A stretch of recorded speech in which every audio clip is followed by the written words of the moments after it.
It was 2:47 a.m. when I first heard them giggling in the dumpster behind Pete's Gas and Go. 7 voices, 7 dead children who'd been playing hide and seek for 38 years, and they wanted me to be it. I should have run, should have quit right then and walked away from that godforsaken place. But when you're 3 months behind on rent and living on ramen noodles, you take whatever job pays the bills.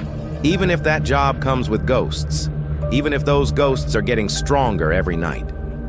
My name is Marcus Chen, and I took the night shift at Pete's Gas and Go because I was desperate. 3 months behind on rent, credit cards maxed out, and a string of day jobs that never seemed to stick. When Pete offered me the graveyard shift, 11 p.m. to 7 a.m., I didn't hesitate, even when I saw the look in his eyes. "You sure about this, kid?" Pete had asked, his weathered face creased with concern. "I've had 4 people quit this shift in the past 6 months. Good workers too, just couldn't handle it." I should have asked what he meant, should have pressed for details. But I needed the job, and Pete was offering decent pay for what seemed like simple work. Stock shelves, run the register for the occasional late-night customer, keep an eye on things. How hard could it be? That was 3 weeks ago. The first 2 weeks passed without incident. Sure, it got lonely.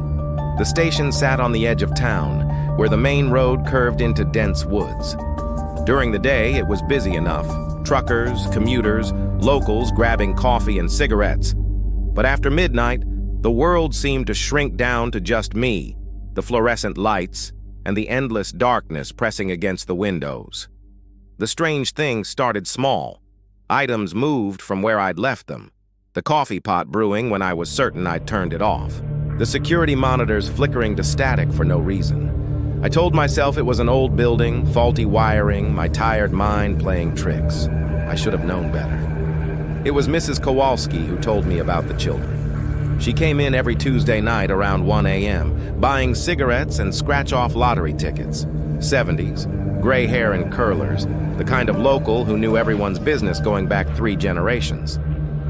"You're the new night boy," she said on my second Tuesday, studying me with sharp eyes. "Pete didn't tell you about this place, did he?" "Tell me what?" She lit a cigarette right there in the store, ignoring the no-smoking signs. "This station's been here since 1987, built on what used to be the old Riverside Elementary playground. School burned down in '85. 7 children died in that fire." A chill ran down my spine, but I tried to play it off. "That's terrible, but..." "No, boy. You listen." Her voice carried the weight of absolute certainty. "Those children, they were in the basement when the fire started. Trapped. By the time the firefighters got to them..." She took a long drag. "Well, they say the heat was so intense there wasn't much left to bury." I wanted to laugh it off, but something in her tone stopped me. "Why are you telling me this?" "Because they never left."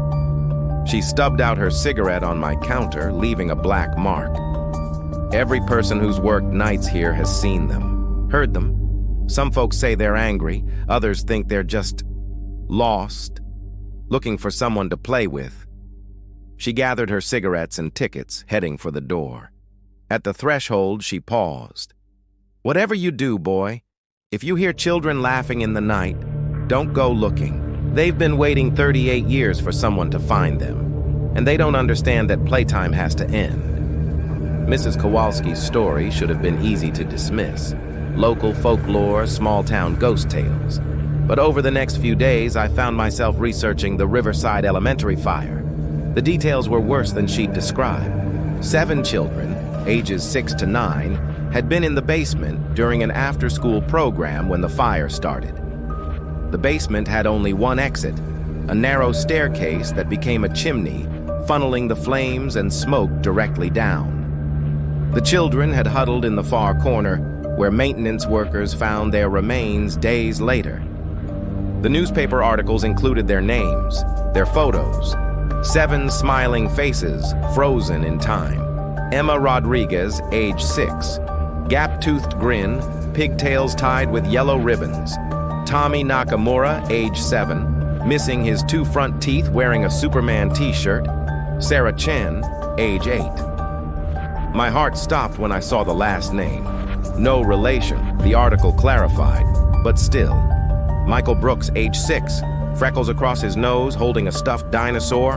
Lisa Park, age 9, the oldest, with serious eyes and a protective arm around the smaller children in the group photo. David Miller, age 7, red hair, green eyes, a mischievous smile. And Amy Foster, age 8, blonde curls clutching a worn teddy bear. I printed out their photos, though I couldn't say why. Something about their faces drew me in. Maybe it was the innocence, the terrible unfairness of their fate. Or maybe it was something else entirely. That night, the strange occurrences intensified. Items didn't just move, they were arranged.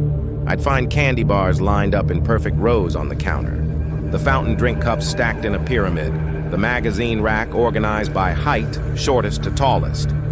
And there were sounds, soft footsteps on the linoleum when I was in the back room, the ding of the door chime when no one entered, the faint sound of voices, young voices, whispering just below the range of understanding. I started keeping a journal, documenting everything. Timestamps, descriptions, my own growing sense of unease. Reading back over the entries now, I can see how my handwriting became more erratic, more urgent as the days passed. Day 15, 2:17 a.m., all the chips bags in aisle 3 were turned backwards, every single one. Day 16, 3:22 a.m., heard singing, children's voices. Ring around the rosy. But when I looked, the store was empty. Day 18, 1:45 a.m., found 7 pennies arranged in a circle on the floor near the slushy machine. Heads up, perfectly spaced. Day 19, 4:33 a.m., the radio turned itself on. Tuned to a station that doesn't exist, just static, but structured static, like voices trying to break through. By my 20th night, I was barely sleeping during the day. Every creak of my apartment, every shadow moving past the windows set me on edge. I considered quitting, but something kept me coming back. Maybe it was the money. Pete paid well and I was finally catching up on bills. Or maybe it was something else. A growing sense that I was needed here. That these children, if that's what they were, had chosen me for a reason. The breakthrough came on a Thursday night. I was restocking the cooler when I heard it clearly for the first time. Not whispers or half-heard voices, but actual words. Mister? Mister, are you there? The voice came from the back of the store near the employee break room. High-pitched, uncertain. A child's voice. My hands shook as I set down the milk cartons. Hello? We've been waiting for you, the voice continued. We've been waiting so long. Against every instinct screaming at me to run, I walked toward the sound. The break room was empty, but the voice seemed to be coming from behind the building, from the dumpster. We want to play, came another voice, different pitch, different cadence. Will you play with us? It's dark in here, said a third. So dark. And we can't find our way out. My throat felt like sandpaper. Who are you? We're the children from the fire, the first voice replied, matter of fact. We've been here since the fire, waiting for someone who could hear us. I approached the back door slowly. Through the security camera monitor, I could see the dumpster in the pale glow of the parking lot light. It looked normal, just a large green container surrounded by shadows. Why can't you leave? I asked. We don't know how, came the sad reply. We were playing hide and seek when the fire started. We hid in the basement, but the game never ended. We're still hiding. The pieces clicked together. 7 children, trapped in an eternal game, unable to understand that they were dead, unable to move on because they were still waiting to be found. What do you need me to do? I whispered. The response came from multiple voices, overlapping. Find us. Count to 10 and find us. End the game. We're so tired of hiding. Please, mister, we want to go home. I should have called someone. The police, a priest, a paranormal investigator, anyone. But who would have believed me? And what if involving others put them in danger? These children had been waiting for 38 years. I couldn't risk scaring them away when they'd finally reached out. So I made a decision that would change everything. "Okay," I said to the empty break room. "I'll play with you, but you have to promise me something. Promise you'll let me help you when we're done. Promise you'll try to go home." The silence stretched so long I wondered if I'd imagined the entire conversation. Then, softly, "Promise. We promise. Cross our hearts. Hope to. The last voice trailed off, unable to finish the phrase. Hope to die.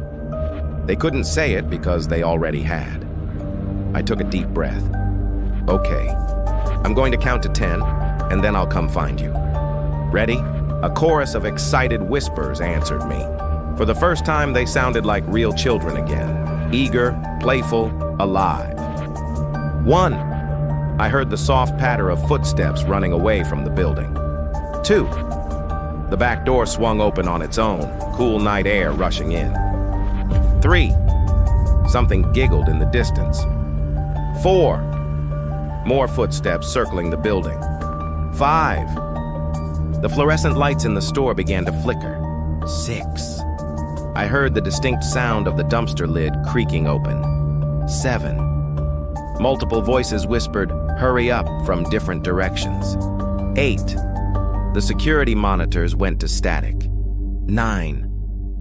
Everything went quiet. Even the constant hum of the refrigerators stopped. 10. Ready or not, here I come. The game had rules, I realized. This wasn't just about finding 7 ghost children. This was about playing by their rules, respecting the ritual that had trapped them for nearly 4 decades. I grabbed my flashlight and headed outside. The parking lot felt different, larger somehow, as if the boundaries had shifted. The woods beyond seemed closer, more alive. And everywhere, shadows that moved independently of their sources, whispers carried on wind that touched nothing else. "Where are you?" I called out, keeping my voice gentle, playful. "I'm looking for you." A giggle answered from near the air pump station. I walked over, flashlight beam dancing across the concrete. Nothing there, but I noticed something odd. 7 small handprints in the dust that coated the pump. Tiny fingers, perfectly preserved. "Found your hiding spot," I said aloud, "but you're not there anymore, are you?" "Keep looking," came a voice from the roof. I craned my neck up. The roofline was empty, but I could swear I saw small figures darting between the shadows. This continued for what felt like hours. I'd find traces of them everywhere. Small footprints in the gravel, candy wrappers folded into paper airplanes, stick figures drawn in the condensation on my car windows. But every time I got close, they'd move to somewhere else. Their laughter always just out of reach. I was beginning to understand. This wasn't about finding them in the traditional sense. They weren't hiding in physical locations. They were hiding in the spaces between, in the memories of what this place used to be. "You're not in the present," I said finally, standing in the center of the parking lot. "You're hiding in the past, in the playground that used to be here." The laughter stopped. Then, slowly, the world around me began to change. The asphalt under my feet softened, becoming packed earth and wood chips. The gas pumps faded like morning mist, replaced by swing sets and monkey bars. The station building flickered, its walls becoming brick, its roof peaked instead of flat. I was standing in the playground of Riverside Elementary circa 1985, and I wasn't alone. 7 children stood scattered around the playground equipment, exactly as they appeared in the newspaper photos. Emma with her yellow ribbon pigtails, spinning slowly on a tire swing. Tommy in his Superman shirt, hanging upside down from the monkey bars.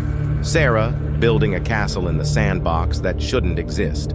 Michael clutching his stuffed dinosaur while sliding down a slide that cast no shadow. Lisa standing protectively near the younger children, serious and watchful. David with his mischievous grin, balancing on a seesaw with no partner. and Amy sitting alone on a bench holding her teddy bear. They all turned to look at me at the same time. "You found us," Emma said, her voice carrying an echo of smoke and flame. "We weren't very good at hiding," Tommy added, disappointment in his tone. "We never were," Lisa said sadly. "That's why we're still here." I approached them slowly, my heart breaking at the sight of their translucent forms.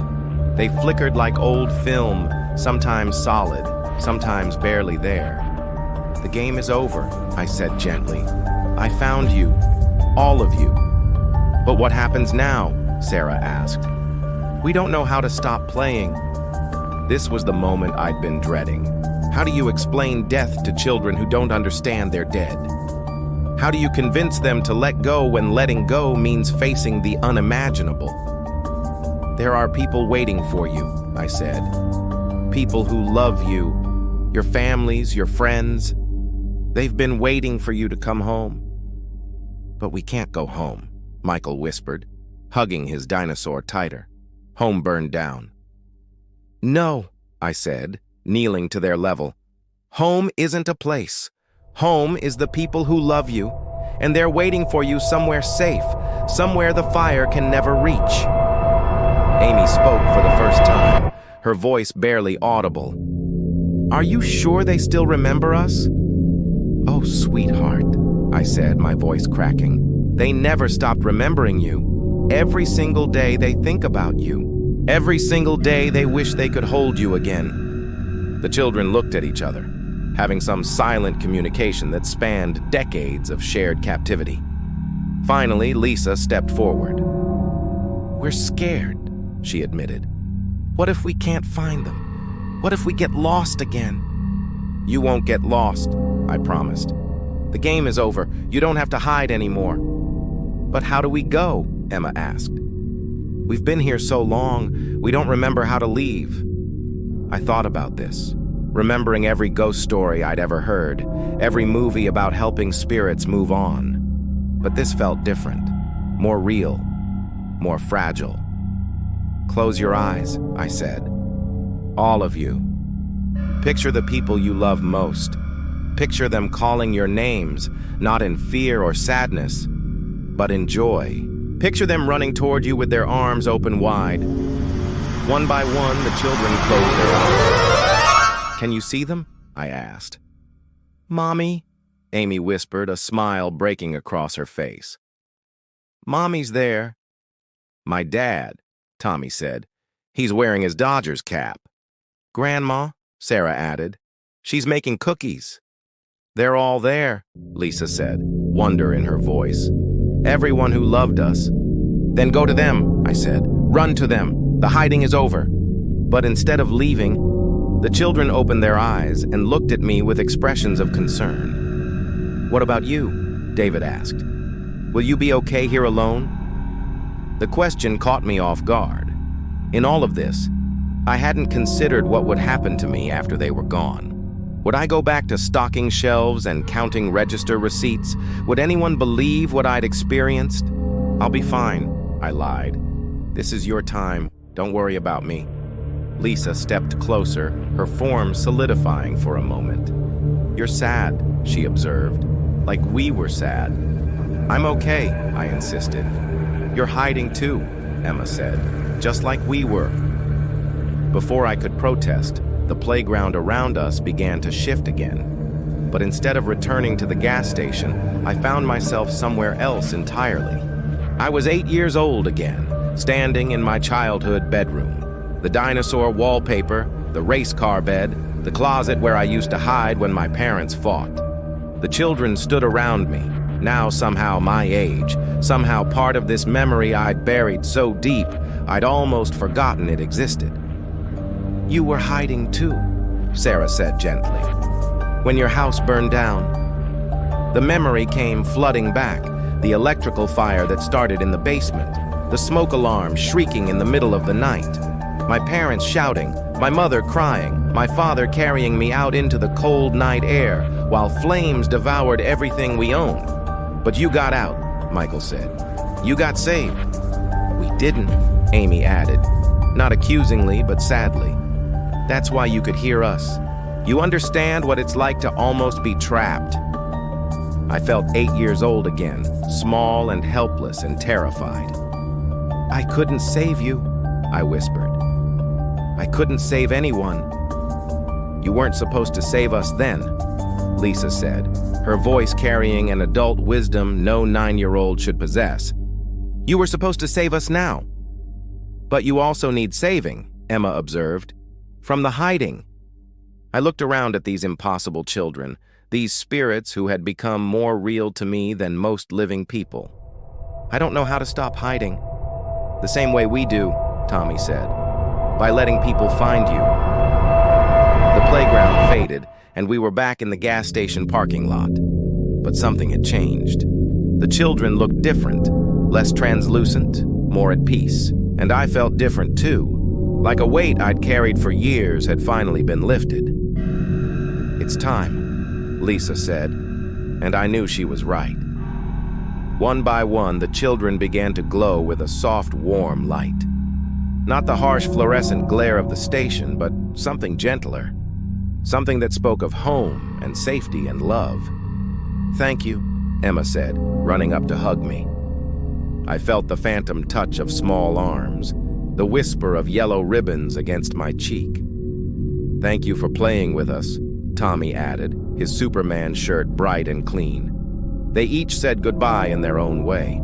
Sarah pressed a flower into my hand, a dandelion that shouldn't have existed but felt real in my palm. Michael showed me his dinosaur one last time, its stuffed fur somehow soft under my fingers. David gave me his mischievous grin and a thumbs up. Amy held up her teddy bear in a tiny wave. And Lisa, the protector, the one who had watched over the others even in death, looked at me with those serious eyes and said, "Don't forget us, but don't stay trapped by us either." I won't, I promised. The light around them grew brighter, and I could see figures approaching from within it. Adults, reaching out with joy and tears and 38 years of waiting. Parents and grandparents and siblings, all running toward 7 small figures who were finally coming home. The children turned away from me and ran toward those waiting arms. I watched as they were swept up, held, kissed, celebrated. I watched as families were reunited across the boundary between worlds, and then they were gone. The sun was rising when Pete found me sitting in the parking lot, staring at the dumpster. "Rough night?" he asked, settling down beside me with 2 cups of coffee from the machine inside. "You could say that," I replied, accepting the cup gratefully. "You look different," he observed. "Lighter, somehow." I thought about this. I think I am. We sat in comfortable silence for a while, watching the morning light chase away the shadows that had seemed so threatening just hours before. "Pete," I said finally, "how many people have quit this shift because of the children?" He didn't seem surprised by the question. All of them. Every single one saw something, heard something. Most ran after the first night. A few lasted longer. But they all left eventually. "Why didn't you tell me?" He sipped his coffee, considering. "Would you have taken the job if I had?" "Probably not." "Then you wouldn't have been here when they needed you." He turned to look at me. "They're gone now, aren't they? Really gone?" I nodded. "They went home." "Good," he said simply. "They deserved that." I worked 1 more week at the gas station, training my replacement, a college student named Jessica, who had no idea how peaceful her nights were about to be. The strange occurrences had stopped completely. No moved items, no whispered voices, no flickering lights.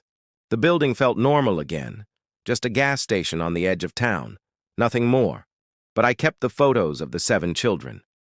Not as a reminder of fear or supernatural encounters, but as a reminder of something else.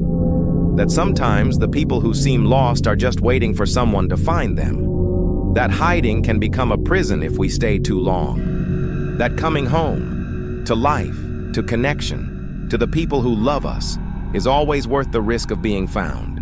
6 months later, I got a job as a counselor at a children's home across town. Not because of any grand revelation or calling, but because I'd learned something important during those nights at Pete as Gas and Go. Sometimes the living need saving too. The kids there remind me of the 7 children from the fire. Not because they're ghosts, but because they're hiding in their own ways. Behind anger, behind silence, behind the protective walls they've built against a world that has hurt them. My job is to play hide and seek with them too, to find them where they're hiding and convince them it's safe to come out. It's harder than dealing with literal spirits in some ways. The living are more complicated, more damaged, more afraid of being found, but they're also more resilient. They can heal, they can grow, they can choose to stop hiding. I keep the photos of Emma, Tommy, Sarah, Michael, Lisa, David, and Amy on my desk. Not as shrine or memorial, but as a reminder. When one of my kids asks about them, I tell them the truth. They were children who got lost, but they found their way home. And sometimes, late at night when I'm finishing paperwork and the children's home is quiet, I swear I can hear something in the distance. Not the frightened whispers of trapped spirits, but something else entirely. The sound of children playing. Really playing this time. Free and safe and found, and I smile because I know that somewhere, somehow, 7 children who waited 38 years to go home are finally at peace. The game is over, and everyone won, even me.